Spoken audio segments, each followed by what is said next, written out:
ಜಮ್ಮು ಕಾಶ್ಮೀರದ ಪಹಲ್ಗಾಮ್ನಲ್ಲಿ ಉಗ್ರರ ಅಟ್ಟಹಾಸಕ್ಕೆ ಸಂಬಂಧಪಟ್ಟಂತೆ ಇವತ್ತು ಘಟನಾ ಸ್ಥಳಕ್ಕೆ ಸೇನಾ ಮುಖ್ಯಸ್ಥರು ಭೇಟಿ ಕೊಡ್ತಿದ್ದಾರೆ. ಭಾರತೀಯ ಸೇನಾ ಮುಖ್ಯಸ್ಥ ಉಪೇಂದ್ರ ದ್ವಿವೇದಿ ಅವರು ಭೇಟಿ ಕೊಡ್ಲಿಕ್ಕಿದ್ದಾರೆ.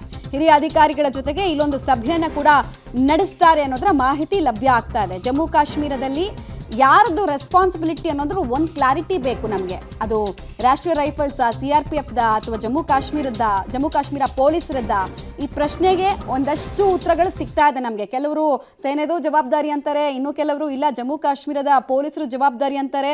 ಈ ಸರ್ಕಾರ ಬಂದ ಮೇಲೆ ಅಂದರೆ ಅಲ್ಲಿ ಹೊಸದಾಗಿ ಸ್ಥಾಪನೆ ಆಯ್ತಲ್ಲ, ಮೊನ್ನೆಲ್ಲ ಎಲೆಕ್ಷನ್ ನಡೆದು PDP ಸರ್ಕಾರ ಬಂದ ಮೇಲೆ, ಕಾಂಗ್ರೆಸ್ ಸಪೋರ್ಟ್ ಇರುವಂತಹ ಒಂದು ಸರ್ಕಾರ ಬಂದ ಮೇಲೆ, ಅದಾದಮೇಲೆ ಸೇನೆಯ ಬಲವನ್ನು ಕುಗ್ಗಿಸುವಂತಹ ಪ್ರಯತ್ನ ಲಾಯಿತು ಅನ್ನುವಂತಹ ಆರೋಪ, ಕೆಸರೆರ್ಚಾಟ ಎಲ್ಲ ಆಗ್ತಾ ಇದೆ ಅಲ್ಲಿ. ಇದರ ಬೆನ್ನಲ್ಲೇ ಇದೊಂದು ಮೀಟಿಂಗ್ ಕ್ರೂಷಿಯಾಲಿಟಿಯನ್ನು ಪಡ್ಕೊಳ್ತಾ ಇದೆ. ಇನ್ನು ಫಿರೋಜ್ಪುರ ಸೆಕ್ಟರ್ನಲ್ಲಿ ಗಡಿರೇಖೆ ದಾಟಿದ್ರು BSF ಯೋಧರೊಬ್ಬರು ಬೈ ಮಿಸ್ ಆಗಿ.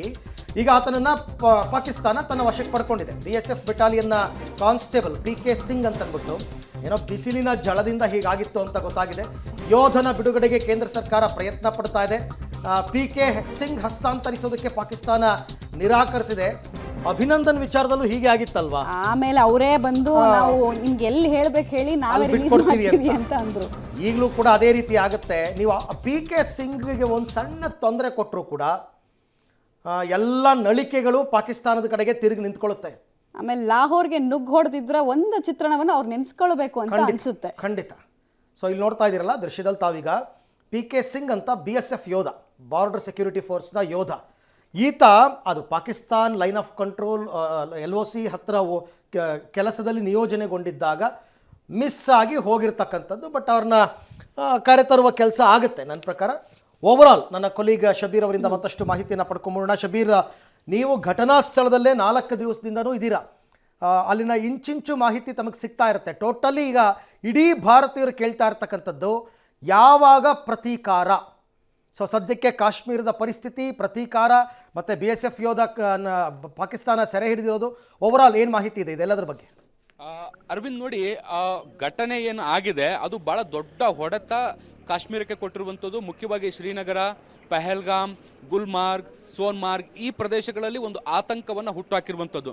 ನೋಡಿ, ಜಮ್ಮು ಕಾಶ್ಮೀರದಲ್ಲಿ ಯಾವಾಗಲೇ ದಾಳಿಗಳಾಗಿದ್ರೂ ಕೂಡ ಸೇನಾ ನೆಲೆಗಳನ್ನು, ಭಾರತೀಯ ಭದ್ರತಾ ಪಡೆಗಳನ್ನು ಟಾರ್ಗೆಟ್ ಮಾಡಿ ಭಯೋತ್ಪಾದಕರು ದಾಳಿ ನಡೆಸ್ತಾ ಇದ್ರು. ಆದರೆ ಮೊದಲ ಬಾರಿಗೆ ಪ್ರವಾಸಿಗರನ್ನ ಟಾರ್ಗೆಟ್ ಮಾಡಿರುವಂಥದ್ದು. ಯಾಕೆ ಅಂದರೆ ಈ ಹಿಂದೆ ಯಾಕೆ ಪ್ರವಾಸಿಗರನ್ನ ಟಾರ್ಗೆಟ್ ಮಾಡ್ತಿರ್ಲಿಲ್ಲ ಅಂದರೆ ಇಲ್ಲಿನ ಜೀವನ ನಡೀತಾ ಇರುವಂಥದ್ದೇ ಪ್ರವಾಸೋದ್ಯಮದಿಂದ. ಹೀಗಾಗಿ ಪ್ರವಾಸಿಗರಿಗೆ ಒಂದು ಸುರಕ್ಷತೆ ಇಲ್ಲ ಅನ್ನುವಂತಹ ಒಂದು ಮೆಸೇಜ್ ಪಾಸ್ ಆದರೆ ಇಲ್ಲಿನ ಜನರ ಜೀವನ ಏನಿದೆ, ಬದುಕೇನಿದೆ, ಅದು ಬೀದಿಗೆ ಬಂದ್ಬಿಡುತ್ತೆ.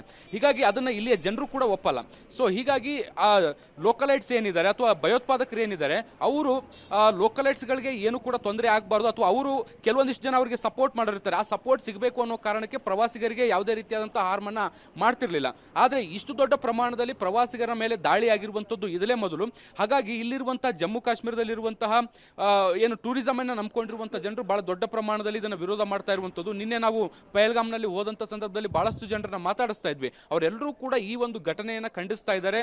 ಜೊತೆಗೆ ಪ್ರತೀಕಾರವನ್ನು ತೀರಿಸ್ಕೋಬೇಕು ಅನ್ನುವಂಥ ನಿಟ್ಟಿನಲ್ಲಿ ಮಾತುಗಳನ್ನು ಆಡ್ತಾ ಇದ್ದಾರೆ. ಇನ್ನು ಕೆಲವರು ನಮ್ಮನ್ನ ಬೇಕಾದ್ರೆ ಗಡಿಗೆ ಹೋಗ್ಬಿಟ್ಬಿಡಿ, ನಾವು ವಾಪಸ್ ಅವರಿಗೆ ಪ್ರತೀಕಾರ ಹೇಗಿರುತ್ತೆ ಅನ್ನುವಂಥದ್ದನ್ನು ತೋರಿಸ್ತೀವಿ ಅನ್ನುವಂಥ ನಿಟ್ಟಿನಲ್ಲಿ ಒಂದಿಷ್ಟು ಎಚ್ಚರಿಕೆಗಳನ್ನು ಕೂಡ ಕೊಡುವಂಥ ಕೆಲಸವನ್ನು ಮಾಡಿದರು. ಯಾಕೆಂದರೆ ಅವರ ಜೀವನದ ಬಹುಪಾಲು ನಡೀತಾ ಇರುವಂಥದ್ದು ಟೂರಿಸಮ್ ಇಂದ.